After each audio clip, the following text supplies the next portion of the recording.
Assalamu alaikum. Class 7th, subject mathematics, exercise 13.2, question number 2। पहले बच्चों, पिछले लेक्चर में हमने किया था क्वेश्चन नंबर 1 तक। आज हम करेंगे question number 2। Simplify and express each of the following in exponential form. Exponential form का मतलब हो गया कि हमें जो एक्सपोनेंट के फॉर्म से यानी पावर के फॉर्म से हमें क्वेश्चन सॉल्व करना है, आंसर निकालना है।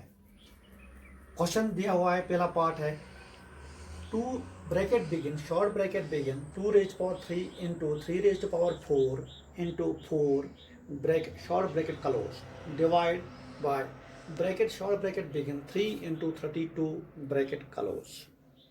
पहले बच्चों हम क्वेश्चन का क्या करेंगे, पहले ऐसे सोल्यूशन में लिखेंगे क्वेश्चन दोबारा, फिर हम करेंगे काम, जो 4 है वो 32 है, यानी कि 3 का भी हम निकाल सकते हैं, लेकिन 3 का सिर्फ एक फैक्टर 3 है, तो इनका 4 का और 32 का हम फैक्टर निकालेंगे। फैक्टर्स ऑफ 4 एंड 32, 4 का निकलेगा 2 into 2, यानी 2 कितनी बार, 2 बार, 2 raised power 2, 2 raised power 2, यानी यही पावर की सूरत में हमें लिखा।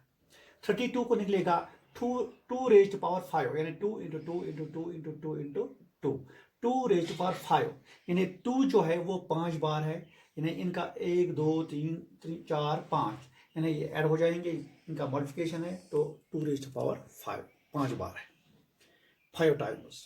तो अब क्या करेंगे, क्वेश्चन हम दोबारा लिखेंगे, ऐसे 2 की जगह लिखेंगे 2 raised power 2 और 32 की जगह लिखेंगे 2 raised power 5, यानी कि bracket begin 2 raised power 3 into 3 raised power 4 into 2 raised power 2, ये इस 4 के बदले आ गया, divide by bracket begin 3 into 2 raised power 5, ये 32 का फैक्टर 2 raised power 5 जो है ये 32 के बदले आ गया। तो इसका मतलब हो गया, आप इसकी तरफ नजर डालते हैं, यहाँ देखना आप, यहाँ क्वेश्चन में यहाँ भी 2 है, यहाँ भी 2 है, और बीच में मल्टीप्लाई है, तो इसका रेज पावर 3 है, इसका 2 है।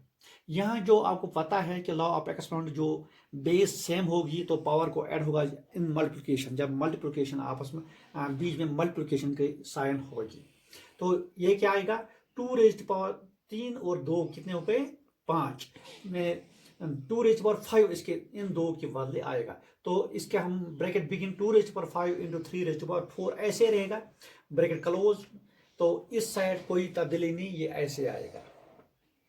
तो इज इक्वल टू, देखो इधर ये 2, इसका भी, इस 2 को ये भी डिवाइड है, पूरा इस साइड का ये साइड डिवाइड है, यानी 2 को 2 के साथ, 3 को 3 के साथ मिलाएंगे हम, 2 रेज्ड पावर 5 माइनस 5, ये 2 रेज्ड पावर 5 है, 2 बीच में डिवाइड है, तो इसका हम करेंगे काम, तो लॉ ऑफ एक्सपोनेंट के हिसाब से जब डिवाइड बीच में होगा, बेस सेम होगी, तो इनका एक्सपोनेंट जो होगा वो उसका सब्ट्रैक्शन होता है, तो ये बन जाएगा 2 raised power 5 minus 5 into 3 raised power 4 minus 1, इसका 1 है, तो 2 रेज्ड 5 में से 5 हो गया 0, 4 में से 1 हो गया 3, 2 ऐसे 3 ऐसे 20 ऐसे आएगी, 2 raised power 0 into 3 raised power 3। पहले बच्चों आप गौर से देखना, जिसका भी एक्सपोनेंट पावर 0 होगा, यानी अगर 10 रेज्ड पावर 0 हम लिखेंगे तो वो 1 के बराबर आता है, 1 के बराबर आता है। जैसे अगर हम 100 रेज्ड पावर 0, ये भी 1 के बराबर, जिसका भी रेज्ड पावर यानी पावर जो होगा वो 0 होगा, वो 0 होगा, वो किसके बराबर होता है, 1 के बराबर। तो इस पूरे 2 रेज्ड पावर 0, इस पूरे के बदले क्या आएगा, 1 आएगा, तो 1 into 3 रेज्ड पावर 3, ये आएगा 3 रेज्ड पावर 3, जैसे 1 को अगर कोई भी हम रेज्ड पावर जैसे 3 लगेंगे, 1 into 1 into 1, वो 1 ही के बराबर आएगा, तो बेस सेम है, तो इनमें से 3, तो इसका मतलब हो गया 3 रेज्ड पावर 3 इसका आंसर। अब पार्ट 2, करो bracket begin, short bracket begin 5 raised power 2 short bracket close raised power 3 into 5 raised power 4 करो bracket close divide by 5 raised power 7। Question हम सॉल्यूशन में ऐसे लिखेंगे, पहला स्टेप जो होगा ऐसे सॉल्यूशन में लिखेंगे हम, ये स्टेप वाइज, जैसे पार्ट फर्स्ट हमने किया स्टेप वाइज किया है, इसी तरह हम दूसरा भी हम स्टेप वाइज करेंगे। पहले स्टेप में हम क्वेश्चन ऐसे ही लिखेंगे, फिर देखेंगे क्वेश्चन में कहाँ हमें करना है, कहाँ हमें जो क्वेश्चन दिखाता है कि कहाँ से हम शुरू करेंगे। देखो पहले बच्चों, ये 5/4, 5/7 डिवाइड, लेकिन यहाँ हमें पहले शॉर्ट ब्रैकेट खत्म करना है। इसके लिए हमें 3 × 2 यानी 5, मैंने बोला कि ब्रैकेट के ऊपर जब अंदर भी एक रेज पर होगा, पावर होगा, उसके ऊपर भी होगा तो उसका मल्टीपल हो जाता है। करो ब्रैकेट बिगिन 2 × 3 यानी 2 × 3, ये ब्रैकेट खत्म हो गया। 2 × 5 4, फिर दोबारा ये ऐसे लिखेंगे जो ऊपर है। यहाँ हमने सिर्फ इस स्टेप में इसका हल किया, सॉल्व किया। तो करो ब्रैकेट बिगिन, बेस ये भी है, बेस ये भी है, तो इसका आएगा 3 2 6। फिर क्वेश्चन ऐसे ही हमने लिखा, जो ऊपर है सिर्फ यहाँ हमने इस एक्सपोनेंट को मल्टीप्लाई किया। अब यहाँ क्वेश्चन बनता है कि करोड़ ब्रैकेट में ये भी बेस है, ये भी बेस है, बीच में मल्टीप्लिकेशन की अलामत है, साइन है, तो हम क्या करेंगे, यहाँ हम करेंगे इसमें से बेस एक ही लिखेंगे, तो ऊपर जो एक्सपोनेंट पावर जो है वो ऐड करेंगे। 6 + 4, 5 हमने लिखा, 6 + 4 डिवाइड बाई 5⁻⁷। यहाँ कौन सा लॉ हमने, लॉ ऑफ एक्सपोनेंट हमने किया a⁻m × a⁻n, यानी ये होगा am + n, बेस एक ही, पावर्स को ऐड किया जाता है।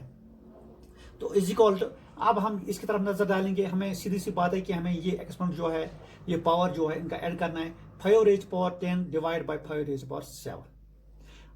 आते आते स्टेप आते थे, हमें यहाँ तक पहुंचे, तो हमने इस पर नजर डालो प्यारे बच्चों। यहाँ डिवाइड है, यहाँ बेस सेम है। अब जब बेस सेम है, बीच में डिवाइड की साइन है, तो हमें क्या करना है, हमें ये लॉ ऑफ एक्सपोनेंट जो हमने मेरे क्वेश्चन नंबर 1 में पढ़ाया आपको, a⁻m डिवाइड बाई a⁻n, ये होगा am - n, यानी डिवाइड जो पावर्स है उनको हम सब्ट्रैक्शन करते हैं। तो हम क्या लिखते हैं, बेस हम लिखेंगे एक ही 5, तो पावर्स को क्या जाएगा 10 - 7 सब्ट्रैक्शन, तो इज इक्वल टू 10 में से 7 निकालो होगा 3, 5⁻3। ये हो गए दो पार्ट। यानी हमने इसमें पूरा हमने देखा कि जब जिसका फैक्टर नहीं होता है उसका हम फैक्टर निकालते हैं और उसका एक्सपोनेंशियल फॉर्म में लाते हैं। फिर हम लॉ ऑफ एक्सपोनेंट के जरिए उनको मद्देनजर रख के हम क्वेश्चन को सॉल्व करते, स्टेप बाय स्टेप सॉल्व करते हैं। पहले बच्चों आप इसका स्क्रीनशॉट उठाना और गौर से देखना, और घर में ये इसका ट्राई भी करना। बाद में हम क्वेश्चन नंबर 2 के बाकी पार्ट करेंगे। तब तक के लिए अस्सलाम वालेकुम।